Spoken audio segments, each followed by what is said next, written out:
మిత్రులారా, ఈరోజు నేను భారతరత్న అవార్డు గురించి మీ ఎదురుగా చర్చించాలనుకున్నాను.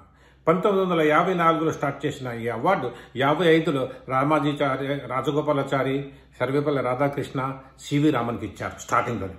తర్వాత ఇటీవల ఎండింగ్లో పివి నరసింహరావు, స్వామినాథన్కి ఇచ్చారు.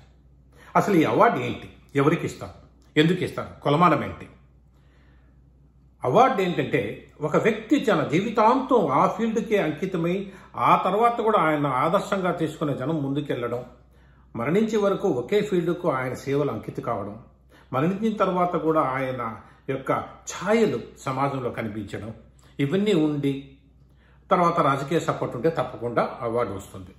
ఈ అవార్డు ఈవెన్ విదేశీయులు ముగ్గురికి ఇచ్చారు. నెల్సన్ మండేలా టోటల్ విదేశీయుడైనా ఆ మదర్ తెరీసా, ఖాన్ అబ్దుల్ గఫార్ ఖాన్, వీళ్ళు పెద్దగా విదేశీ అని చెప్పలేం కానీ విదేశీ సంబంధాలు ఉన్నాయి. మదర్ తెరీసా మీకు తెలుసు. తర్వాత ఖాన్ అబ్దుల్ గఫార్ ఖాన్ పాకిస్తాన్, ఇండియాకు డ్యూయల్ సిటిజన్గా ఉన్నాడు, సరిహద్ గాంధీ. సరే, ఈ అవార్డు గురించి ఇప్పుడు ఎందుకు చర్చించాల్సి వచ్చిందంటే, మన తెలుగు వారిలో రెండు పేర్లు ఈ అవార్డు గురించి అక్కడక్కడ అప్పుడప్పుడు చర్చ జరుగుతున్నది. అది మన విశ్వవిఖ్యాత నట సార్వభౌమ ఎన్టీ రామారావు గారు, మన అక్కినేని నాగేశ్వరరావు గారు. సరే, ఈ ఇద్దరికి ఒకవేళ అవార్డు పోటీ వస్తే, ఇవ్వాలనుకుంటే ఏ రకంగా వారిద్దరు అర్హులు, ఏ రకంగా వారిద్దరు అర్హులు కారు చర్చించుకుందాం. దీంట్లో ఈ అవార్డు ఎట్లా అంటే ఏ రంగంలో ఇచ్చారని వస్తుందండి. కళారంగంలోనా, రాజకీయంలోనా, సమాజంలో, ఇలాంటివన్నీ రంగాలు ఉంటాయి, ఆ టిక్ చేయాలి. ఇప్పుడు రాజకీయ కళారంగంలో ఒక నటుడిగా ఎన్టీ రామారావు తిరుగులేని మహా నటుడిగాను, రారాజుగాను దాదాపు 30 సంవత్సరాలు ఆయన సినీ ఫీల్డ్లో ఉన్నారు. కానీ ప్రజాసేవ చేయాలనే ఉద్దేశంతో ఆయన రాజకీయాల వైపు వెళ్ళడం జరిగింది. రాజకీయాలకు వెళ్ళిన తర్వాత 1-2 సినిమాలు కూడా చేశారు. అక్కడ కూడా విజయం సాధించారు. 9 నెలల్లోనే పార్టీ అధికారంలోకి రావడం, అనేక సంక్షేమ కార్యక్రమాలు చేపట్టడము, స్వగృహము కానీ, లేకపోతే ₹2 కిలో బియ్యం కానీ, నిరుద్యోగ సమస్య, ఇలాంటి అనేక సమస్యలపై ఆయన ఒక మంచి పోరాటం చేశారు. మంచి విజయం సాధించారు, ప్రజల మన్ననలు పొందారు. అది ఎన్టీ రామారావు యొక్క చరిత్ర. ఇక నాగేశ్వరరావు చరిత్రలోకి వస్తే, ఆయనకు ఊహ తెలిసినప్పటి నుంచే నటుడే ఆయన. 1941 అంటే రామారావు 1990లో వచ్చినారు. నాగేశ్వరరావు గారు 1941లోనే వచ్చి ఆయన మరణించే వరకు నటించాడండి. మనం సినిమా వరకు అంటే 75 ఏళ్ల పాటు సినీ నట జీవితం. ఆయన మరణిస్తూ కూడా మనం సినిమాలో నేను ఒక పాట షూటింగ్ మిగిలి ఉంది. తర్వాత ఇంకొక క్లైమాక్స్, కొడుకుని పిలిచి క్లైమాక్స్ తీసేసాయి, నేను ఇంకా బతకను, క్యాన్సర్ వచ్చిందంటే, నాన్న అది కాదు ముందు క్లైమాక్స్ చేసాయి. క్లైమాక్స్ అప్పుడు నెడుబడి లేకపోతే పక్కన నాగేశ్వరరావు పట్టుకుంటాడు. ఈ రకంగా ఐసీయూలోనే ఉండి డబ్బింగ్ కూడా చెప్పించాం. తర్వాత ఆయన చనిపోయిన తర్వాత మనం రిలీజ్ అయింది. అంటే ఐసీయూలో ఉండి డబ్బింగ్ చనిపోయిన వ్యక్తి 75 సంవత్సరాలు నటుడిగా జీవించాడు. కాబట్టి భారతరత్నకు ఆయనకు ఎక్కడో ఒక లింక్ ఉంది అనుకోవచ్చు. అంతేకాదు, ఆయన మరణించిన తర్వాత కూడా ఆయన నిర్మించిన సంస్థ, అన్నపూర్ణ సంస్థ, సినీ ఫీల్డ్కి ఎనలేని సర్వీస్ చేస్తుంది. అంటే డబ్బులు తీసుకుని సర్వీస్ చేస్తున్నది. ఆయన తర్వాత కూడా ఆయన కనిపిస్తున్నాడు తెర మీద, అన్నపూర్ణ స్టూడియో. అవి ఆయన ఒక ప్లస్ పాయింట్స్. ఇంకా ఏఎన్ఆర్ మైనస్ పాయింట్ చూస్తే, ఆయన ఎప్పుడు ప్రజా జీవితంలోకి రాలేదండి. ప్రజలకు సేవ చేయాలి, ఎక్కడో ఒక వరదలు అవి వచ్చినప్పుడు ఏదో డబ్బులు కలెక్షన్ తప్ప లేదు, ఏదో చేయాలి, ఏదో సాధించాలని కొంచెం ఎడ్యుకేషన్ చేశారు. ఆ తర్వాత ఒక కళాకారుడిగా అన్ని రసాలు పండించలేకపోయారు, రౌద్రరసం అసలు. తర్వాత పోటీలో అనేక సందర్భాలు ఓటమి, అనేక సందర్భాలు గెలుపు. ఎవరు ఫస్ట్, రామారావు, నాగేశ్వరరావు అని, నువ్వా నేనా అంటూ వచ్చారు. సరే, ఇంకా అభిమానులు అంటారా, ఆయనకున్నారు ఇది ఈ రకంగా. కాకపోతే ఒక పెద్ద ప్లస్ పాయింట్ ఏంటంటే, నాగేశ్వరరావుకు ఒకే ఫీల్డ్కు అంకితమయ్యి ఆ ఫీల్డ్లోనే తన ప్రాణాలు కోల్పోయి 75 సంవత్సరాల పాటు ఆ ఫీల్డ్లో సేవ చేయడం. ఇప్పుడు ఎన్టీ రామారావు దగ్గరికి వస్తే, అసలు ఎన్టీ రామారావుకు ఏ వర్గంలో నిర్ణయించాలి, రాజకీయంలోనా లేక సినీ ఫీల్డ్లోనా? ఒకవేళ సినీ ఫీల్డ్లో తీసుకుంటే ఆయన అనుభవం తక్కువ, ఏఎన్ఆర్ దృష్టిలో పెట్టుకుంటే, లేక అనేక మందిని దృష్టిలో పెట్టుకుంటే అంత అనుభవం లేదు ఆయన. ఇప్పుడు ఫర్ ఎగ్జాంపుల్ తీసుకోండి, మురళీమోహన్ 50 ఏళ్ళు అయిపోయింది, స్టిల్ హీస్ యాక్టర్.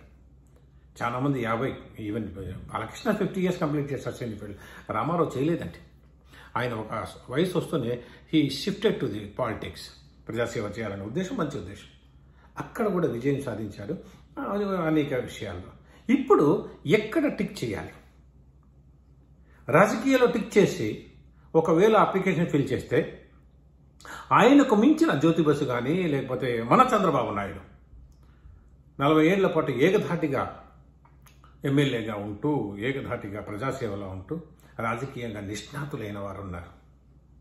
కాబట్టి వారు కూడా పోటీ పడే అవకాశం ఉంది. ఇలాంటి రాజకీయ నాయకులు చాలా ఉన్నారు. కాబట్టి కొంచెం ప్రత్యేకత రామారావుది. కాబట్టి కాకపోతే ప్రత్యేక రాజకీయాలు దృష్టిలో పెట్టుకుని ప్రత్యేక అధికారంతో ఎందుకంటే ఇప్పుడు చంద్రబాబు నాయుడు అధికారంలో ఉన్నారు, వాళ్ళ కూటమి ప్రభుత్వం కేంద్రంలో కూడా ఉంది. సో చంద్రబాబు నాయుడు గట్టిగా పట్టుపట్టి లేదు రెండింటికి టిక్కేసి ఏవి 2 చోట్ల ఆయన సక్సెస్ అయ్యాడు కాబట్టి ఈయనకు ఇవ్వండి అంటే తప్పకుండా వస్తారు. కాబట్టి ఈ ఇద్దరిని దృష్టిలో పెట్టుకుంటే ఒక ఫీల్డ్ అయితే నాగేశ్వరరావు మాత్రం అర్హుడు, 2 ఫీల్డ్లు కల్పిస్తే రామారావు 100% అర్హుడు. కానీ కలుపుతారా లేదా అనేది ఒక చిన్న క్వశ్చన్ మార్క్. ఇద్దరు అర్హులే, ఇద్దరు గొప్పవారే. ఎవరు తక్కువ కాదు, ఎవరు ఎక్కువ కాదు. ఒకడు దేవుడి పాత్రలు చేస్తే ఇంకొకరు భక్తుడి పాత్రలు చేశారు. మన ఆంధ్రప్రదేశ్లో ప్రతి హృదయంలో దాగిపోయారు వాళ్ళు, ఏఎన్ఆర్ ఎన్టీఆర్. కాబట్టి వాళ్ళలో ఎవరికైనా భారతరత్న రావచ్చు. కాకపోతే రామారావు కూడా కొన్ని మైనస్ పాయింట్లు ఉన్నాయి. సినీ ఫీల్డ్లో ఉన్నంత వరకు ఆయనకు మనిషిలో మంచి క్రమశిక్షణ గల హీరో అని అది చాలా మంచి పేరు ఉంది. కాకపోతే రాజకీయాలు చేరిన తర్వాత, భార్య మరణించిన తర్వాత ఒక పెళ్ళైన ఆమెను విడాకులు ఇప్పించి పెళ్లి చేసుకోవడం ఒకటి, తర్వాత తన సమీప బంధువుల చేతుల్లోనే అవమానపడటం, తన సమీప బంధువులే ఆయన సీట్ను లాక్కోవడం, సరైన నాయకత్వ లక్షణాలు కోల్పోయారేమో అనే చిన్న డౌట్ వస్తుంది. సినీ ఫీల్డ్ రాలేదు, కానీ రాజకీయాల్లో ఆయన ఒకసారి నాదెండ్ల భాస్కరరావు, ఒకసారి చంద్రబాబు నాయుడు సీటును దించాల్సి వచ్చింది. అనేక సందర్భాల్లో కాంట్రవర్సీ కూడా జరిగింది. కాకపోతే మంచి పేరుందండి రాజకీయాల్లో. ఆయనకు ఎంత మంచి పేరు అంటే సంక్షేమ కార్యక్రమాలు మొదలుపెట్టిందే రామారావు అని భారతదేశం మొత్తంలో చూసుకుంటే. ఆయన వేసిన ఇతను ఈరోజు ప్రతి ఒక్కరూ అనుకరిస్తున్నారు. సో ఇద్దరు ఈ భారతరత్న పోటీలో ఇద్దరిలో ఎవరికి వచ్చినా సంతోషం మన తెలుగు వాళ్ళు. నాగేశ్వరరావుకి వచ్చిన సంతోషమే, రామారావుకి వచ్చిన సంతోషం. కాకపోతే వీళ్ళు ఏం చేస్తున్నారంటే భారతరత్న రామారావుకు వస్తే లక్ష్మీపార్వతికి ఎక్కువగా ఆ లాభాలన్నీ దక్కుతాయి, ఎందుకంటే ఆ రూల్ అది, స్పౌస్కే ఇవ్వాలి, దక్కుతాయి ఎందుకు అని మౌనం వహిస్తున్నారు. ఎందుకంటే అక్కడక్కడ టాక్. సరే, ఏదేమైనా మనము ఒక సామాన్య ప్రేక్షకులుగా ఇద్దరిని అభిమానించి తెలుగువారిగా కోరేది ఎవరికి వచ్చినా సంతోషమే. నాగేశ్వరరావుకి వచ్చినా, రామారావుకి వచ్చినా. కానీ భారతరత్న సౌత్ ఇండియాకు రావాలి, సౌత్ ఇండియా కళాకారులకి ఇవ్వాలి. సౌత్ ఇండియా జరుగుతున్న మన ముఖ్యంగా తెలుగులో జరుగుతున్న సినీ అభివృద్ధి, సినీ కళాకారుల ప్రేమ ఇది అంత ఇంత కాదు. కాబట్టి కేంద్ర ప్రభుత్వం అనేక రకాలుగా ఆలోచించుకొని ఏఎన్ఆర్ కానీ ఎన్టీఆర్ కానీ భారతరత్న ప్రకటిస్తే మంచిది. మనం ఆ రోజు కోసం ఎదురు చూస్తాము. నమస్తే.